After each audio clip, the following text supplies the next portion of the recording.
Hey everybody, and welcome to another video from the Electronic Armory. In this video, we're going to get a little bit more complicated in building out an application with two different views. Now, the second view is going to allow you to input information and then have that being displayed on the first view.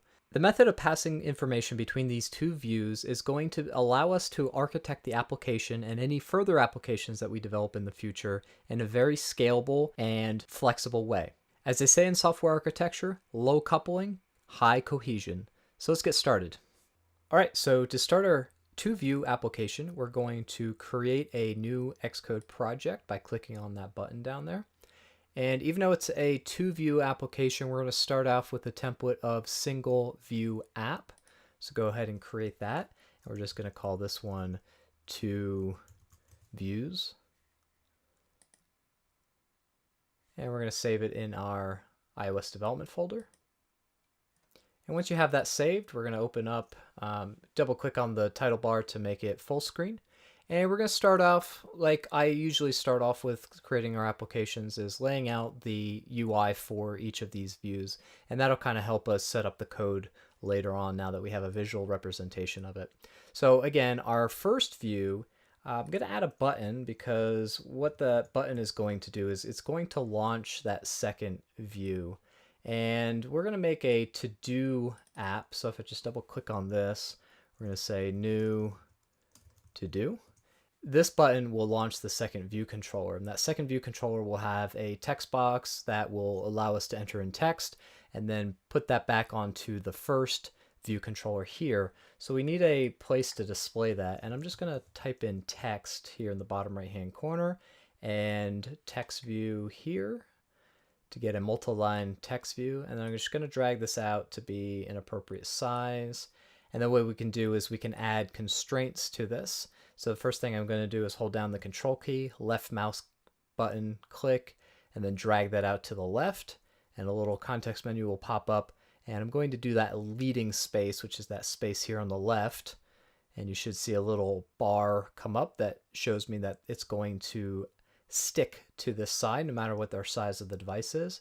Do the same thing for the right hand side. So control left mouse click and drag that over from our text view to our encompassing view and then let go. And we'll see trailing space to safe area. Again, one more time. Control click and then down and then bottom space to safe area. You'll see another constraint pop up. And the next thing we're going to do is allow our text view to go up just above this button. So control click here and we'll do the vertical spacing constraint. So you can see that the constraint is now from the top of our text view to the bottom of our button. Now we're not done yet. You can see that some of these constraints still have orange, and orange will let us know that we have an error. And if you click on this button up here, and if that's not open, you can click on this button down here, this little side panel. Click on the red arrow and it'll show you all the missing constraints that you need. And so what it's saying is our new to-do button needs constraint for an X position. So let's set the X position, which is the horizontal position, by anchoring it to the right hand side here. Control left click and drag it over to the right and set that trailing space. And then it'll say it needs the Y position. So the Y position is obviously in the vertical position. Control left click up and the top space to that area. And you can see some of our issues have gone, except for one, and it'll say that the leading constraint, this new to-do is missing some localization stuff. And that just means if we have new text in here, say German, Spanish, Hungarian, whatever, that text may be larger and this button will not expand. So we can always expand it like that. Okay, so the next thing we want to do is create another view controller. And so down in our widgets, if I just type in V or view or whatever, it'll come up with view controller at the top. Click and drag that in from the bottom right hand corner. You can just drag it in to the right of this guy. Now this is going to be our view controller that's going to be displaying a text box where we can enter in a new to-do item. And we also need another button to save that to-do item. So let's go ahead and create those two. And type in text, and we're going to have not a text view as the last time, but just a single text field. And drag that in somewhere around there. drag it out. We're going to do the same thing for the constraints just so it looks nice. So leading edge to safe area, trailing edge to safe area, vertical spacing to the safe area. And that's really all we need. It doesn't have a variable height, so we don't need to set the bottom, whereas this has a variable height and we want to anchor it to the bottom of this. So as the view grows, as it's on an iPhone 5 or an iPhone 8 or an iPhone 10, that the view here, the text view, expands with that device appropriately. The next thing we want to add to our second view is a button. So if I just type in BU, button comes up, and we can put this at the top here or maybe under our text box, doesn't really matter. And I'm just going to call this save to do. And that's going to move that. So I'm going to move that back here.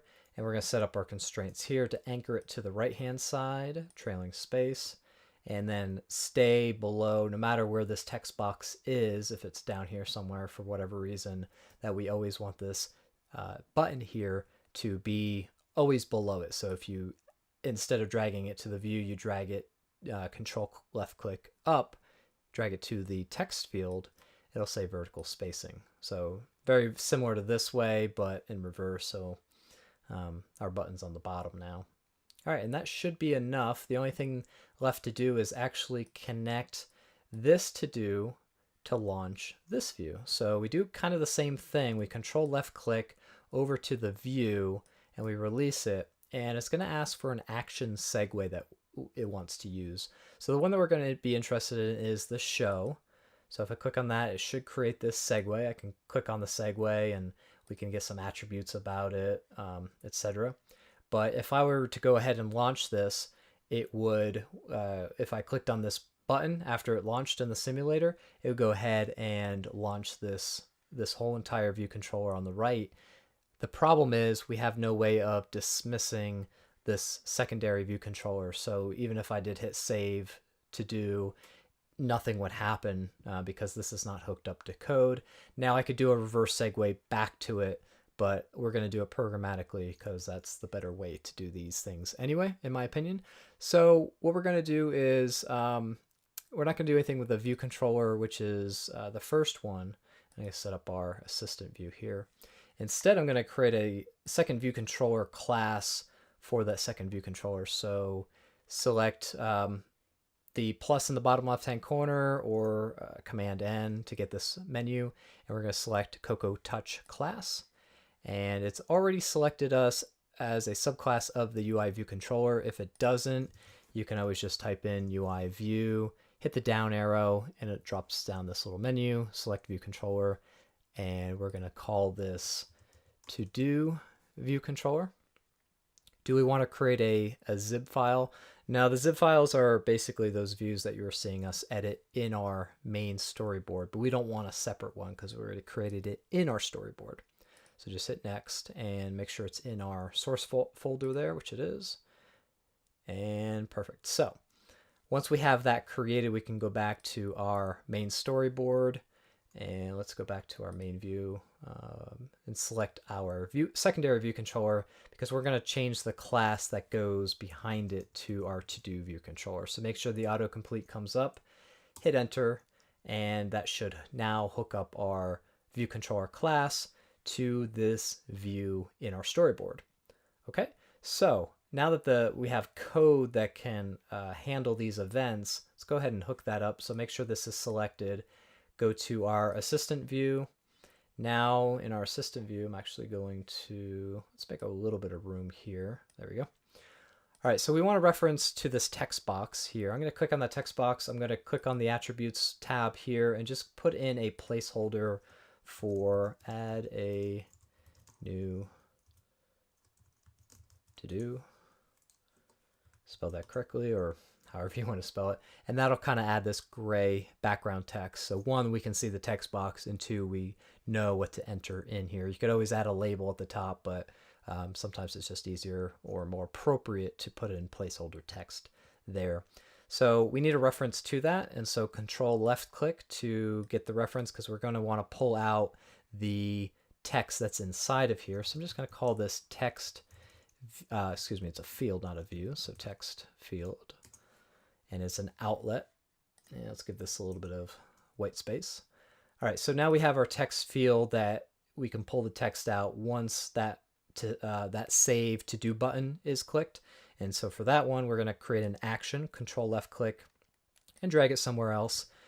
Drop down the outlet to action, and the action is going to be called save to do, and it is a touch up inside event. And we're just going to go ahead and connect that, and we're good to go. So what happens when we hit that save to do button is we want to pull the text out of this text field. So I'm going to copy that and paste it down here and just do a .text on that. And so we're going to want to take this this value here and pass it back to our first view controller. And we're going to actually display it in this text box here, or this text view, in a list. Okay, but how do we do that? So that's kind of the crux of this whole video, is how do we go ahead and pass the information from this text box to here? Well, some people will, what they'll do is they'll pass a reference of this first view controller when they launch this this other secondary view controller via the segue, which is a function called prepare for segue, and they'll do a little bit of instantiation, or they'll just pass a reference to the from the first view controller to the second view controller, and then the second view controller will call a function on the first view controller, but then it has to adhere to a protocol to make sure that that first view controller adheres to, or actually can receive that message or that function back. And so that's very confusing, and it's not very scalable, because what happens if I add a to do here? Well, this view controller cares about it, but what if I have other view controllers that also care about that data? So what we're going to do instead is we're going to stick it into a third object, or a third class, that's going to be our repository, or kind of our bucket for all of the to-dos. And anytime you want to add a to-do, or you want to get all the to-dos, you'll go to this one object, this authority, this place where all the to-dos live, and any manipulation that you want to do, again, adding or deleting or whatever, you go through that object. So let's go ahead and create that object.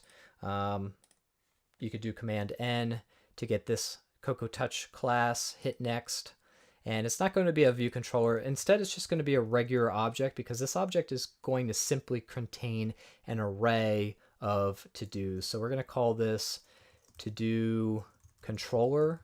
It's kind of like a view controller, but there's no view associated with it. And so the naming convention I like to use is controller after that, because it's going to control our to-dos. Okay, so it's our ToDo controller. It is of type NSObject. And why is it NSObject? Because when we create it, it is going to just be a blank class, except for we're going to create a variable in here called ToDos array. And again, that's going to be an array that contains our to-dos. In our case, our to-dos are just going to be of type string. So this is how you create an array of type string, and we can just use the empty square brackets to create an object that, an array that's empty. And that just instantiates it so that we can start adding to it. All right, so the next thing we want to do is we want to create a function to add to-dos. So we're going to say add to-do, and that's going to accept a parameter called new to-do. And that, of course, is going to be a string. And it's not going to return anything in our case. But what we are going to do is say to-dos array append. And it's going to say new element. It's going to expect a string. So select this one.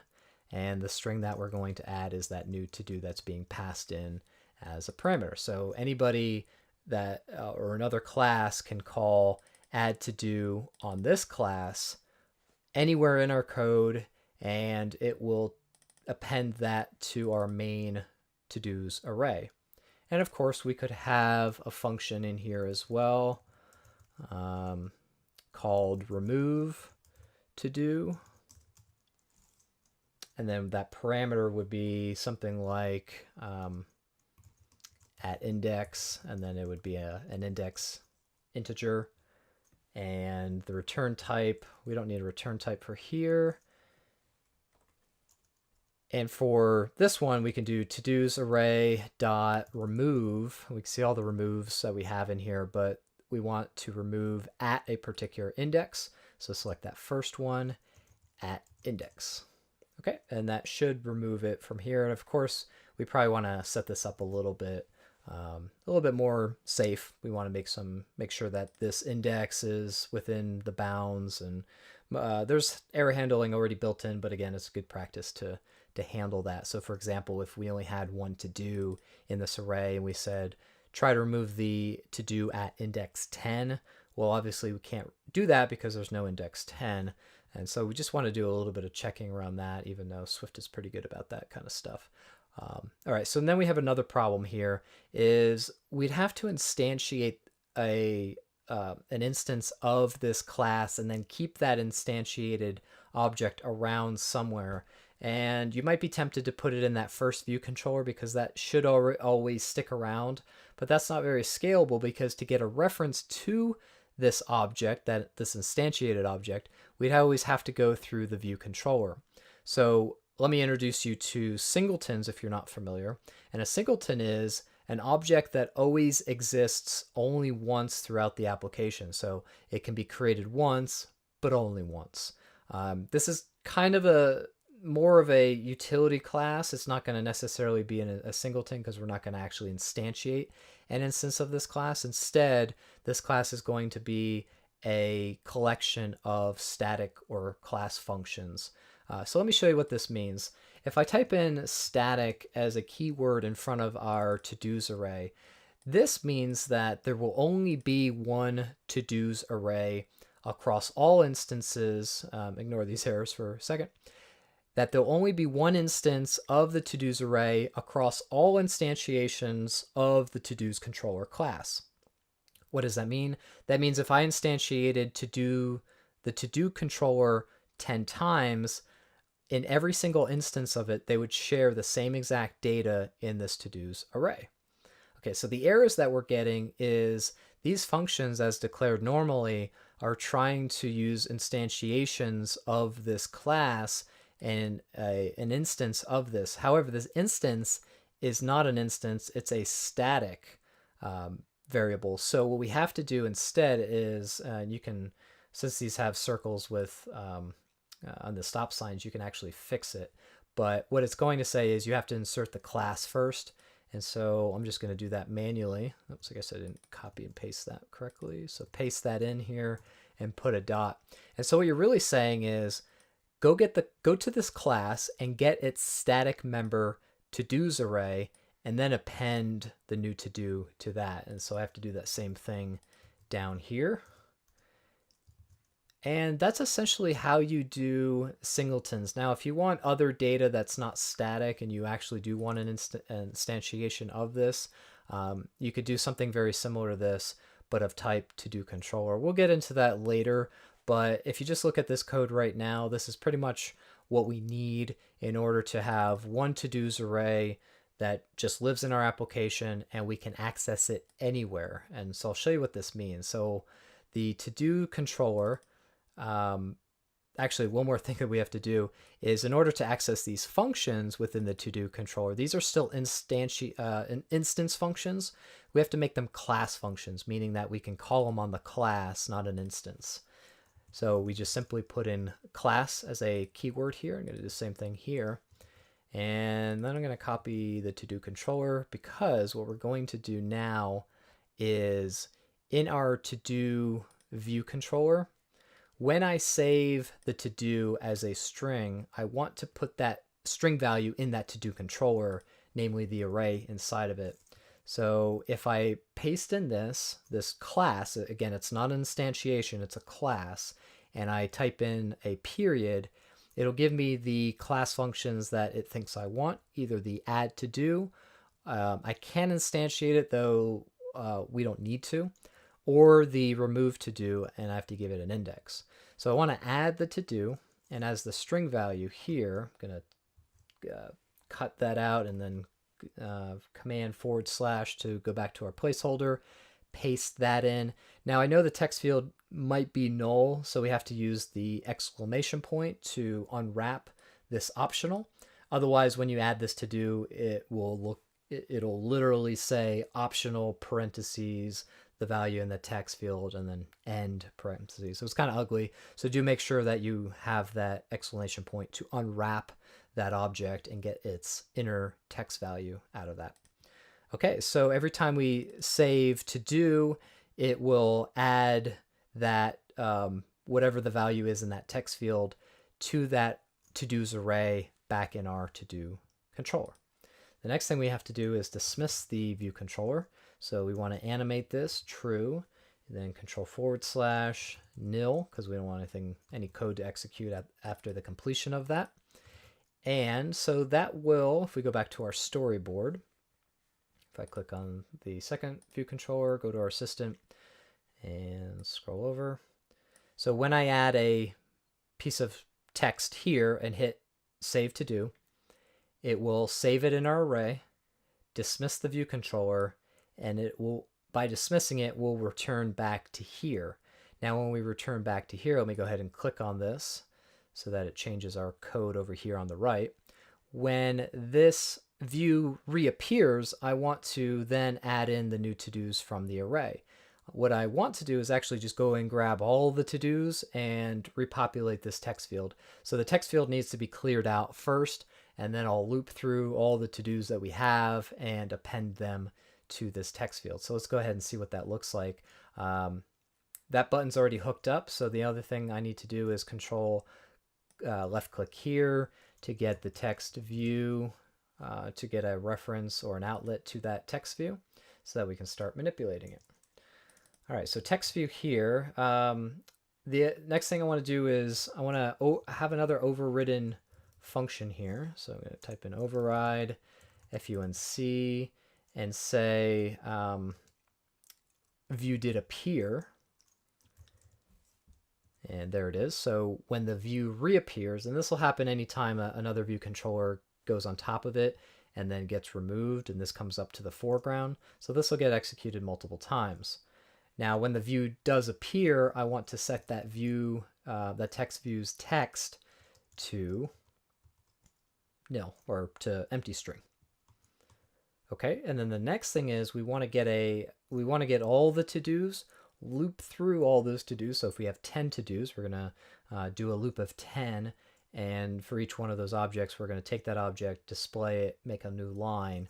So as I look like 4, and I'm going to say current to do in, and then remember we get our to-dos from our to-do controller, and we can simply get the to-dos array. Normally we probably want to create a getter for this or something like that, so we don't have direct access to that to-dos array, but just for the sake of time, I'm actually going to close that side panel so we have a little bit more room. So every time it's going to pull out an index from the to-dos array, and it's going to stick it in this current object. So it's going to grab the first one and then stick it in this object. It's going to grab the second one, stick it in this object for every iteration of that loop. So let's go ahead and start our curly brace here. And again, we're going to take that text view, and instead of equals empty string, it's going to equal the new to do, which is a string. However, currently this is just simply going to remove all the previous text that was in it and then replace it with this one. So we want to add to it instead. And the easiest way to do that, or one way to do it, is add in what's currently there. So we copy that again, currently there, and then maybe make a new line, no spaces, and then do the current text. Now the syntax is incorrect because if you remember, we do backslash and then parentheses, and that after the n, backslash parentheses there. Okay, so hopefully this makes sense. It'll take whatever's currently in the text view and then simply append whatever whatever next to do is in the list. So for example, the first time that this comes through, the text will be null, or it'll be an empty string. And so what's going to say is set the text view's text, which is here, set it to what's currently there, which is empty string, plus, or make a new line, plus the current to-dos, and that is going to be whatever is at the first index. Okay, we're going to switch over to iPhone 10 and we're going to run this, and it should hit our first breakpoint here. Okay, so if we switch back to our simulator, you can see that our text box is pre-populated with the lorem ipsum text that came pre-populated with it, and it stopped on our to-do list here. And because our to-do list is already instantiated but it has 0 values, we're just going to hop over that for loop when it appears, and I'm going to hit the play button on that one or continue, and it's going to remove, if you remember, remove that text and make it empty. Okay, so not very exciting. You might want to put in some information about what to do on the screen because it looks really ugly as just a blank screen and very confusing what to do. But we know that we want to add this new to-do, so if we click on that, it pops up this new view controller, and if I click within the text field here, we can put in a new to-do. All right, and then save that to-do, which again, if we go back to our to-do view controller, not the to-do controller, it will add it here. So actually, let's put a breakpoint there. Switch back to our let's do to-do. Hit Command K if that text box or the keyboard goes away. Command K will get that back. To do, I don't know, let's just say type from second view controller or something like that. Okay, so we know that that text is coming from this text field. So save to do. It'll break on this line of code. We can inspect what the text field is, and what we're going to do is actually step into this function. So hit this down arrow, step into, and this will get the value of our text field first. So again, step into if it does that. So now we have the value of our text field, so you have to step into it again. And here it is stepping into our to-do. You can see what the value is, to do from second VC or view controller. So we know that the parameter that's being passed in works. And then if we look at our to-do array by hovering our mouse over on that, we have 0 values in there. But once we step over that line of code and we hover our mouse over on this one, and actually, or we can look down here if that doesn't pop up, we can see that our to-dos array does have 1 value. It's at index 0 is our string that we added. So perfect. If we step over that again, it'll jump back to our previous stack, and you can jump back up and down the stack through this here. Of course, where it came from is a bunch of assembly language there, but we have the next one is our dismiss. So if I hit the play button on that, it'll go back to our original screen, our first view controller. And you can see that nothing's populated yet because view did appear gets called. And actually I should have done a, not that it really affects it, but I should do a super view did appear animated. This won't affect the currently running code, but just for next time. And so it's going to reset it. It already reset it, made it 0. That won't get updated until the run loop hits the UI update. And so now for our to-do, we're going to get the value, we're going to get the array, which has 1 value in it. And so if we step over that, of course, it's going to get messed up a little bit just because I added that new line of code. But let's just go ahead and hit play on that. And oops, I forgot to unwrap that optional. So it's going to have an optional empty string and then to do from our second view controller. So to unwrap that optional, we just get rid of it that way. Okay, so let's go ahead. I'm going to get rid of that breakpoint. Let's go ahead and run this. Actually, I'm going to put the breakpoint there. Sorry. Not that it really matters, but I just want to demonstrate how this works with multiple to-dos. So clears out our text, hit new to-do. I'm going to put in just a bunch of T's by typing in my keyboard and hit save to do. And so now we'll go back. So our text field has been emptied and our for loop will just get executed once because there's only 1 value in there. So I'm just going to step over that. It gets out of our for loop and we can hit continue on that. So now we have one line that's all T's. We can go ahead and add another one. Let's add all G's perhaps. Save to do. So if we go back to our simulator, you can see that that text has persisted, but what's going to happen is it's eventually going to get removed, but our to-dos array now has 2 items in it. Sometimes the pop-up doesn't come down here, but we can do, let's see. There we go. Sometimes it's a little fickle trying to hover over it. There we go. So 2 to-dos, we have the TT and the GG, so that's what should come up in our text view. So hit play on that one and continue again. And so now we have multiple to-dos. Now, of course, for this application, I'm just trying to demonstrate the 2 view controllers passing information back and forth via a third object. However, to remove these, it's just text, so there's really no nice way to remove this. What we'd want to use is a table view controller. And so that's what's going to be in the next video. I hope you found this video useful. Like it if you like the content, subscribe if you want to see more, and we'll see you in the next video. Thanks.